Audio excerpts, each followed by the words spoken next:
All right.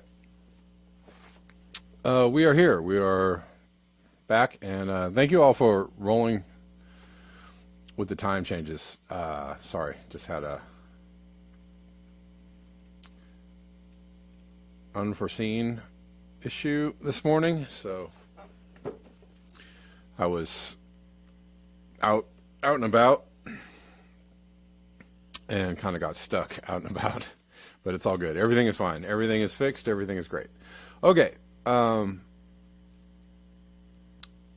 everybody. We're live on Callin, Rockfin, and on YouTube. On the screen, you can see an address, which is a really great address to support the channel at. You can also support the channel at other links, which are all in the description box of all the platforms that I'm on. Yeah, everything is okay. Thank you, Gene. I'm gonna just get right into it.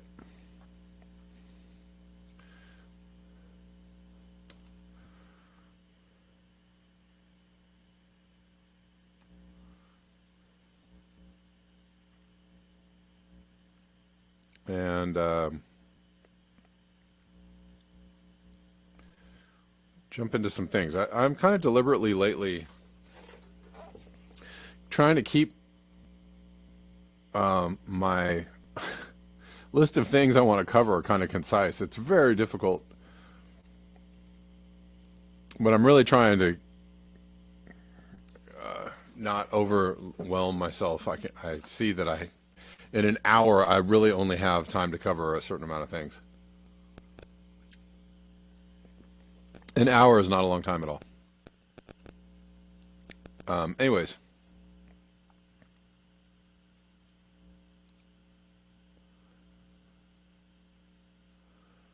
Yes, you can post links in the chat. Lightning, I think you can.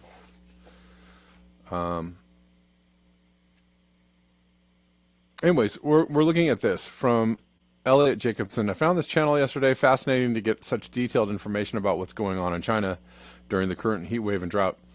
And I want to play some of this because it is interesting.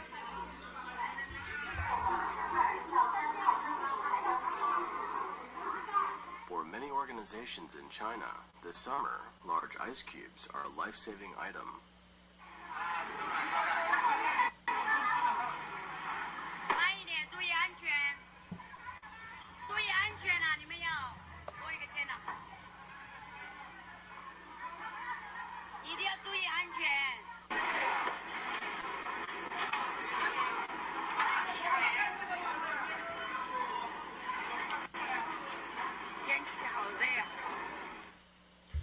This is workers in a shoe factory trying to keep cool. They're just throwing out like blocks of ice, and they're all gathering up the ice, I guess, to take to their stations and keep cool while they work. It is very, very hot in China. The summer of 2022 in China has been so hot that it has caused many rivers to dry up, and the threat of a major power outage is looming, as it did last year. Even though a heat wave is hitting the world this time of year, Red China somehow seems to be experiencing even more severe heat. It's hard to tell from the official Chinese data, as Chinese netizens have found that official weather forecasts always limit the temperature to below 40 degrees Celsius. Okay, this is the part that's very interesting to me, because this happens in the U.S. too, not just China. I don't know if this happens in other places, but I absolutely know that they are, the Weather Channel or the weather service or whatever is on your weather app on your phone is always a low ball. It's always a few degrees lower than what it actually is or what it actually feels like, and that is just consistent.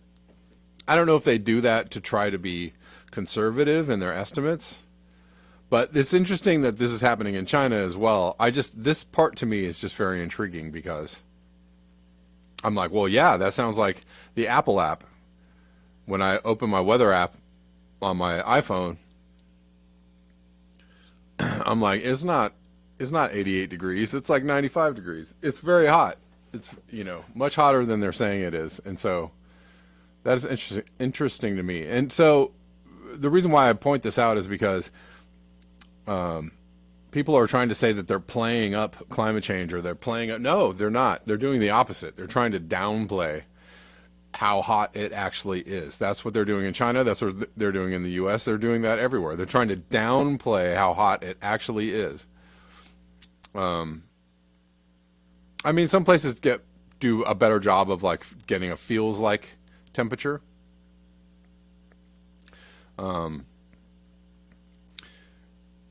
Anyways, it's usually hot, a lot hotter than they say it is. Anyways, here we go.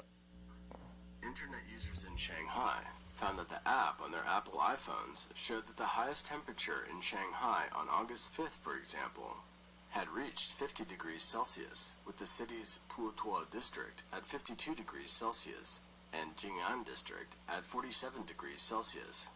Some netizens also found that the temperature measuring device in their cars also showed that the outdoor temperature was as high as 45 degrees Celsius or 53 degrees Celsius. But the highest temperature in the official weather forecast usually stops at 39 degrees Celsius. It's like a steamer. It was really hot. Generally, if you have nothing to do, it is best to stay at home with air conditioning. So that seems like definitely a very big low ball, right? And putting the temp 10 or 12 degrees Celsius below what it actually is. So, obviously it's much worse, probably much worse in China, as far as trying to make people feel like it's not, it's not really all that hot, guys, or whatever. But it's interesting that they mentioned the Apple iPhone app, being a few degrees cooler. Only moderators are able to post links on YouTube. Oh, is that so? Yeah, that's weird. I thought people were able to post links, but maybe they changed that. Anyways, I'm not going to play any more of this. It's just very interesting. I just want to play that bit. This goes on for many minutes about the heat wave in China. I don't know. Maybe we'll do just a few more minutes of this. Even if you don't walk when you are outside, you could still sweat. This year in Shanghai, I found that the hot days are really long and the temperatures are especially high. Yesterday, because my job is at the container port, I went to our port to walk around. It was just an hour. My clothes and pants were all wet. Compared to years before, the temperature this year is particularly high. All right, so that's it. I won't play any more of this, but just an on the ground, just a regular person perspective, right? It is very, very hot this year. Seems like it's getting hotter. And record-breaking heat in China, as well as other places, Europe, UK. Record-breaking heat. Piggybacking on record-breaking heat, right? In the last couple of years, that's what's been happening more and more. I'm going to move on.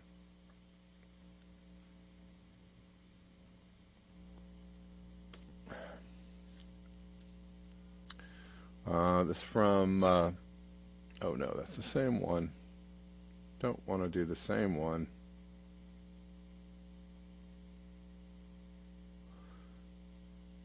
This one, kind of grabbing more for the headline. God dang it, that is not, did I put the same, sorry. I think I put the same link under two different articles. Whoops. What I can do is do this.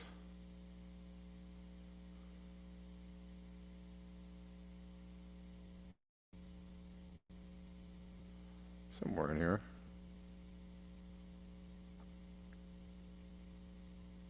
Oh, this is what it is. Again, from Professor Elliot Jacobson. Please enjoy this over your morning coffee, or depending on where you live on the planet, over your lunchtime martini or your evening lithium and cobalt soup. Is there enough metal to replace oil? Robert Hunziker, and it's been a while since we visited with Robert Hunziker. The short answer is no, not even close. Nations of the world are only too aware that fossil fuels need to be phased out for two reasons. First, oil is a finite commodity. It'll run out in time. Secondly, fossil fuel emissions such as CO2 are destroying the planet's climate system. However, a recent study puts a damper on the prospects of phasing out fossil fuels in favor of renewables. More to the point, phase out of fossil fuels by mid-century looks to be a nearly impossible Sisyphean task. It's all about quantities of minerals, metals contained in Mother Earth. There aren't enough. Simon Michaud, PhD, Geological Survey Finland, has done a detailed study of what's required to phase out fossil fuels in favor of renewables. To wit, the quantity of metal required to make just one generation of renewable tech units to replace fossil fuels is much larger than first thought. Current mining production of these metals is not even close to meeting demand. Current reported mineral reserves are also not enough in size. Most concerning is copper as one of the flagged shortfalls. Exploration for more at required volumes will be difficult, with this seminar addressing these issues. Anyways, there's actually more in here. Where did it go? Metals, minerals required to source gigafactories producing renewables to power the world's economies when fossil fuels phase out looks to be one of the biggest quandaries of all time. There's not enough metal. Michaud researched and analyzed the current status of the internal combustion engine fleet of cars, trucks, rail, maritime shipping, and aviation for the U.S., Europe, and China, accessing databases to gather information as a starting point for the study. Michaud's calculations for what's required to phase out fossil fuels uses a starting point of 2018, with 84.5% of primary energy still fossil fuel based and less than 1% of the world's vehicle fleet electric. Therefore, the first generation of renewable energy is only now coming on stream, meaning there will be no recycling availability of production materials for some time. Production will have to be sourced from mining. When Michaud presented basic information to EU analysts, it was a shock to them. I'm shocked. And to his dismay, they had not put together the various mineral metal data requirements to phase out fossil fuels replaced by renewables. They assumed, using guesstimates, the metals would be available. All right, we're gonna leave it there. Yeah. Christian Sorensen says, not enough metal on a finite planet. Who would have thunk?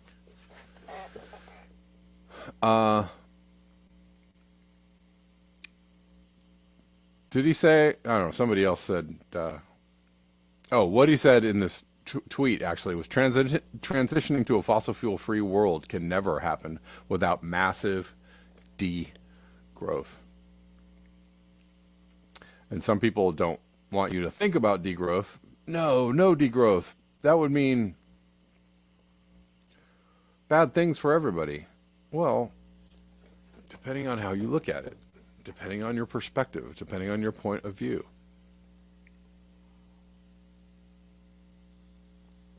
If you don't give anybody any fair warning, or if you just kick people out of their jobs or their land,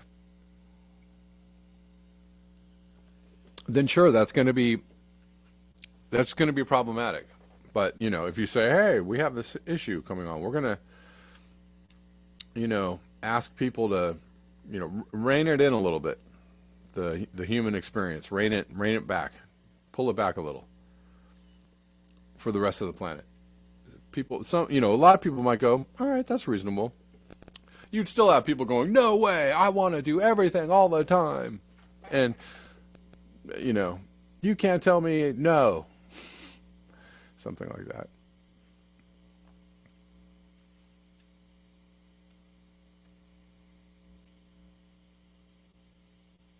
Let's go to this one. Peter Dines, if these predictions are anywhere near close, and current observations would indicate they are, we have very little time to build the mitigation required. Only 18 months until Climeworks opens its mammoth plant. That'll sort out about 4 celebrities anyways. I guess Climeworks is a CO2 sucking thing. Anyways, looking at this tweet from Leon Simons.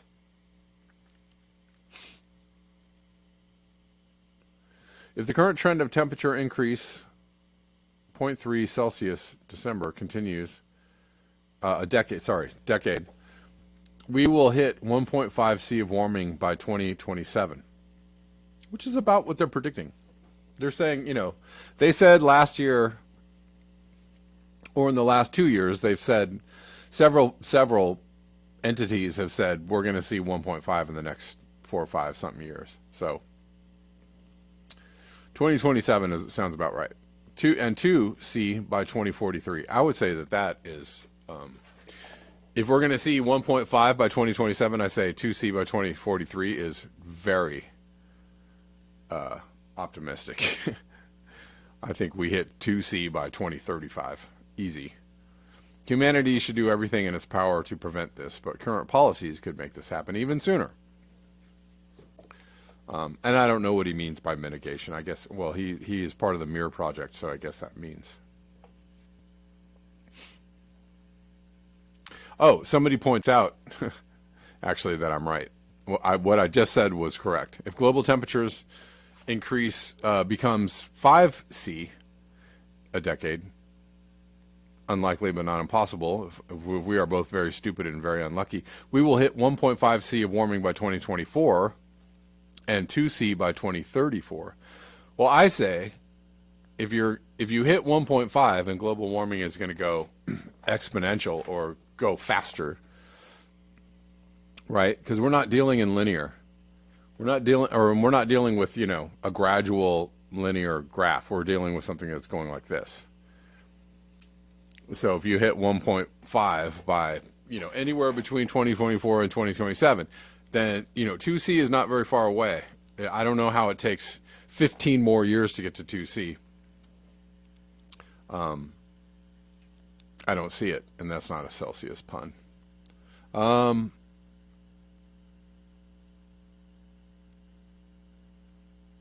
Let's look at some floods. Massive, amazing, crazy floods, more floods. Pakistan is getting just smashed. I'm seeing these things every single day.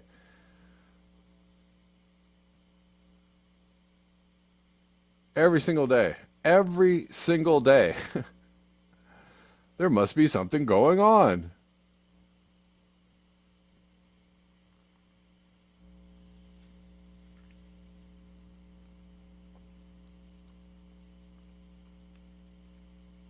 Gene says, is that including methane blobs being released? Right. Well, then there's also that. There's more floods. I grabbed these off Facebook. They're a little weird looking, so I'm just doing my best to show. Oh, Jesus, they're not even going to let me do this. This is dumb. Oh, maybe I'll just do it here.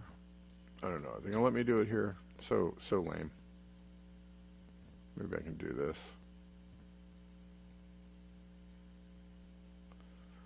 Lame, bro. Okay, do it already. Let's see if this works. It's just, these are, I don't know if it's gonna. This is insane.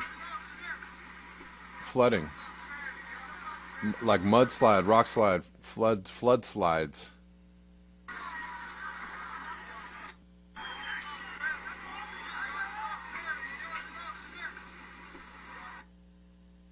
I mean, and I'm seeing these every single day. Many of these. I'm not even showing you all the ones that I'm finding. I mean, I'm just showing you like a couple of clips. Many more. This is crazy because this is like a flood filled with boulders, which is very frightening. You definitely don't want to be in this one.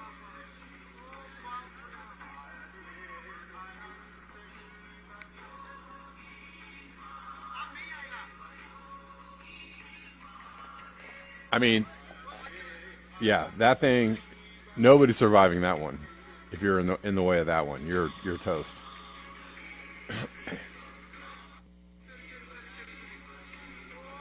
All right.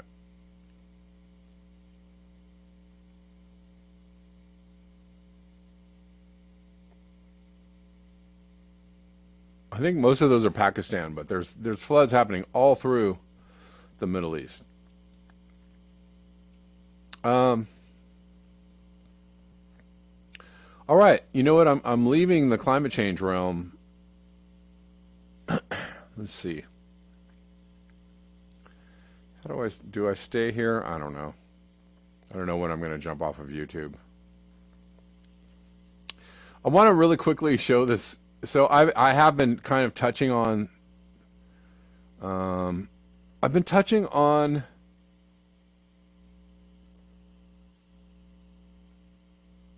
Oh, let's see. Is that going to work? No. I've been touching on how a certain particular brand of journalist, uh, usually more on the more conspiratorial side or on the I don't know what you want to call them, truth teller, truther, something, something. None of the alternative journalists is what I like to call them. Um, but there are many who subscribe to this, like, you can't vote your way out of the problems, and I'm not suggesting that in the immediate we're going to be able to vote our way out of problems, the political problems that we have. However, I don't know, they're just telling you that you have no agency other than to opt out. And I don't know about that one. I have a really I have a big bowl of skepticism around that, because part of the reason why things are so bad right now is because there has been this, I've described it many times, a concerted, coordinated effort to to put a message out there, so like a libertarian message that the government is bad, they're always doing the wrong thing, they can't help you, they shouldn't help you, you shouldn't expect help from them, regulations are bad. It's just, and this message has been used to destroy a lot of the social safety nets that we had for decades, and destroy a lot of the things that we thought that we could expect from the government or the powers that be, right? Like welfare or Social Security or Medicare or food stamps or protecting your rights. All those things. I would even include, protecting your civil liberties, from the police is somewhere in there too. But so there's this concerted message, this libertarian message, and it actually really there's a well-known thought out there, meme, I guess we'll call it, that every president since Ronald Reagan has basically been a clone of Reagan. And why is that? Because they are basically doing a neoliberal / neocon dance where they are giving away the entire store to the corporations. They're giving everything away to the corporations. They're giving, they're taking away things from people. The wealth gap and divide has only grown larger. People feel powerless, right? And while they're having all these things taken away from them, slowly taken away from them. And this is all through the guise of, deregulation, this kind of libertarian kind of ideal, right? Deregulation, deregulating, like, we're going to take off all the stops that we had there that kept, the banks, what was it? Glass-Steagall, right? Didn't Clinton get rid of that one? That was one, part of the, the beginning of the end was Glass-Steagall. And all of that is a very right-wing, Republican, libertarian kind of ideal. And all of this all comes, from, this font if you will, this fountain of liberty. I don't know, that you don't have, the government can't help you. You can't control the government. You can't shape the government. You can't change the government. You can't ask the government for anything. You shouldn't expect the government to do anything for. It's just, and it's sneaky. It's very sneaky the way that it has crept into almost like the cool kid, like, the entire like truther, conspiratorial. And don't get me wrong, these people do a lot of good work pointing out the problems, right? And that's, what the fourth estate is supposed to do, what journalism is supposed to do is to, uncover the secrets, to point out the problems, to point out the issues, to say, hey, this is bad, this is wrong, this is, we don't have, this is not going to help us, right? This is the wrong way to go. We want to go this way. So this particular group of journalists is doing a good job pointing out the problems, but their answer is more Reaganism or libertarian. No, oh, we gotta just government bad, government bad, government bad. You can't vote your way out. You can't vote. You can't change anything. You can't expect anything to be changed. You can't. And so I just, Poppy Davis, it's Ayn Rand. Yeah, on some levels. Anyways, I want to show this to you because I heard this morning and it was like funny to me. This is Whitney Webb, and I really like Whitney Webb. I really like Whitney Webb. I really like her work. I think she does great work. But this exchange, and I'm going to say, this is Alison Morrow and Whitney Webb. And Alison Morrow actually does this really great piece of journalism here, because she's interviewing, a very esteemed, very well-known, very well thought of journalist in Whitney Webb. But she actually pokes Whitney on a particular subject, and I was like, oh, Allison, good job. Good job. Anyways, let's listen to this. Free from compromise, are there any good guys we can point to by name? Okay, yeah, I have no idea. I think most of them, the vast majority, are compromised. Maybe there's a couple that aren't, but here's the thing. We can't be putting our trust in politicians 100%. The problems in the U.S. and beyond the U.S. are not going to be solved with voting. All right, so she does the thing with voting can't help you. You can't trust politicians, and yeah, for the most part, you can't. But the point of activism, the point of pressuring your politicians is to get them to do the things you want them to do, right? Because you have to put, more pressure than their corporate donors are putting on them to do the things they want them to do. And there's many ways to put pressure on, right? There's protest, there's boycott, there's writing, there's petitioning, there's so many ways.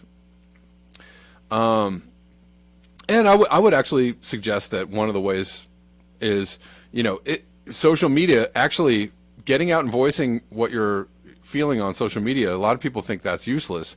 I actually think that's perfectly fine and great, right? Because you are a big fat focus group for the powers that be, right? If they want to get a touch on how are the people feeling, all they got to do is go out, and they do all day long.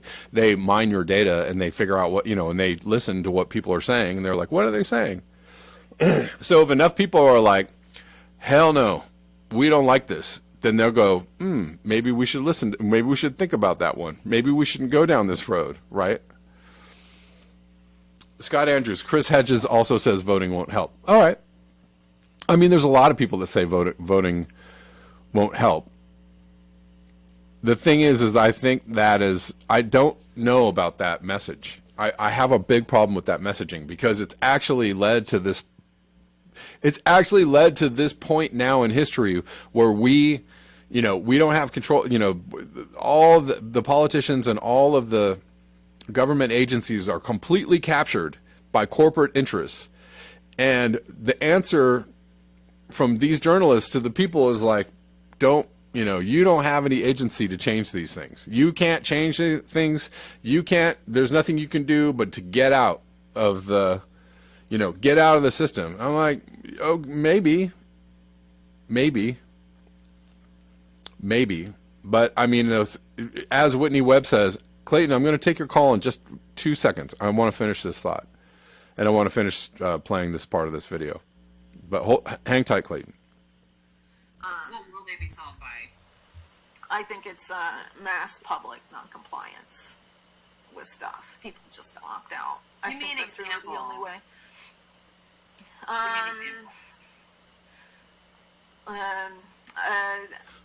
Alice, this is great because Alison Morrow is like, okay, so what are we supposed to do if voting doesn't help? And then she's like, give me an example, Whitney. And Whitney's like, nah. She has a hard time coming up with an answer. And then she finally goes, well, opting out. But then she's like, I don't know if that's a really great one. So it's like, what is the answer? You're telling people not to vote or you can't change these things. But, somehow, I don't know. I mean, I'm all for self-reliance, and I think you should become self-reliant. I think you should, grow your own food and try to be as self-reliant as possible. I think that's a really great thing to do. Learn to live with very little or learn to live with a lot less. I think all of those things are very positive. But at some point, if you don't actually try to, band together or put your finger on the scales of what is going on, you're just allowing the powers that be to just continue to do whatever they're going to do. And that's exactly what they're going to do. That's exactly what they've been doing. Let's see. I guess it would be vaccine mandate, which is probably the obvious one. Yeah. So Allison actually saves Whitney because Whitney's like, I don't know. Alison Morrow goes, well, the vaccine mandates, I can see that people push back on that, right? People just didn't take the vaccine. They're like, no, I won't take the vaccine. Or instead of a lot of people said, go ahead and fire me. I would rather lose my job than take this vaccine. This is more of an organic response to something that people didn't want, but there were actually organized resistance to these things in other countries, right? In the US, people were just like, nah, but in other countries, they were like, hell no. And we're going to come to we're going to come to Parliament or wherever, and we're going to tell you, hell no. Give me non-compliance with something else, okay, let's talk about the justice system, for example. It seems like a freaking mess, who they're prosecuting and who ends up in jail and what kind of representation they get and all that stuff. How do you not comply? I mean, it seems like you're going to end up in some kind of padded cell somewhere, no one will ever see you again. How do you not comply with that? Well, the Justice Department's a little different because, in that case, you're dealing with something that basically has a monopoly on force in the country, aside from, the Army or something like that. So, that's sort of a different situation. What I'm more talking about is opting out of certain systems. There's an effort, for example, to, create, manufacture food and energy crises for next year.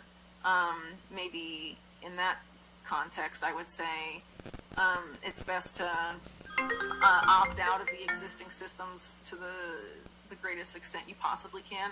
Another example might be this recent stuff with the Inflation Reduction Act and the IRS. They're trying to move all tax filing to electronic stuff. That's going to give them access to your bank account so they can just take whatever they want from your bank account and stuff like that. The best way to fight against that is not to use the digital system, just say you can't use it. Maybe. Okay, I'm going to stop playing this. I just want to show you that video and make a point.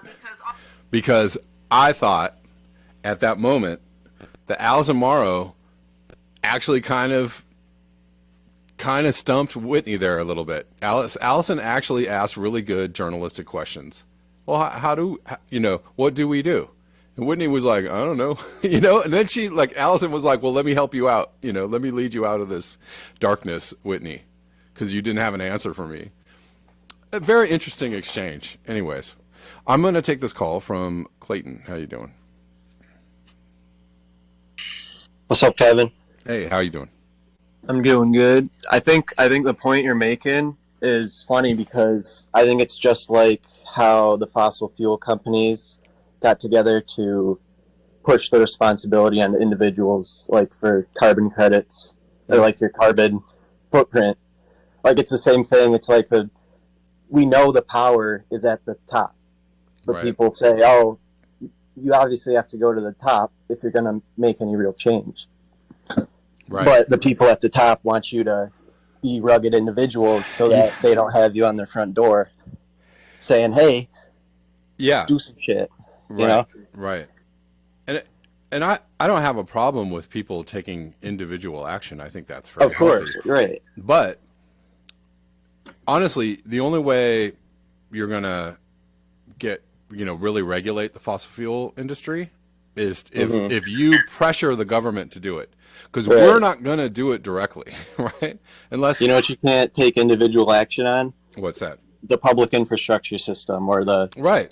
how much fossil fuel. You can't take personal action. You have to go to the top, and they have to take the action. Right. So you have to pressure them to do the right thing. It's the same with like taxing the rich, taxing the billionaires, or whatever it's going to be, right? Like you have to actually get somebody in there that you're going to direct. There's a mandate, public mandate, like Mm-hmm. right, to change things, and you're going to have to get somebody in there and go like, no, this is what we want Mm-hmm. done. This is what we're going to have. Get. The thing is, in It's hard to history, do that. It's hard to do that. every time there's been a massive uprising, a massive protest, when things get big, when things scale up, and humans all come out by the hundreds of thousands or 1000000s, Mm-hmm. shit gets done. Right. Shit actually gets done. Exactly. Like politicians say, "Oh shit, well, Yeah. all right, better do something before shit goes down." Yeah. There is a certain amount of power in opting out. I won't disagree with that, but I think the opt out message it just actually feeds into this like libertarian minded, like you Mm-hmm. can't, the government is bad. Big government is bad. They're always wrong. They always do the wrong thing. You can't change it. You can't vote you don't have any Right. agency. You don't have You're giving any up the agency. little influence you have Right. And due to a thought virus. right. And I just like, this is again another like very popular kind of meme, I guess, in this Mm-hmm. particular journalistic circle, and I'm just like, no, I disagree. I Mm-hmm. really disagree. Anyways, yeah, thanks, Clayton. I appreciate your thoughts on that. Yeah, I'll see ya. All right, thanks so much. William, let's see if your phone is a little better today. Yesterday it seemed to be not good at all, and a lot of people were saying they couldn't even hear what you were saying. How's it going, William?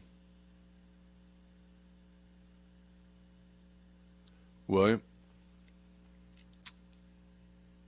Hello, William? How you doing? I think you have to unmute yourself. No, yeah? No, yeah? Oh. Okay. Yeah, for some reason, can you hear me, Kev? I can't, I don't know, William, for whatever reason, the last couple times you've called, it's very muffled, and it sounds pretty muffled right now. Okay, well then I don't know. I gotta get a new device, I think. Yeah, So, yeah. So I don't know, or maybe the position that you're in where you're calling from is not good. I don't know what the answer is, but I can barely understand what you're saying right now. I actually tried a new stock today, didn't help. So Oh, I'm gonna get a new phone. It's supposed to come today tomorrow. So that's okay. All right. Sorry about that, William. cool. Yeah. All right. So I'm going to leave YouTube now. YouTubers, you can watch the rest of the show on Rockfin. And I'll see you all tomorrow.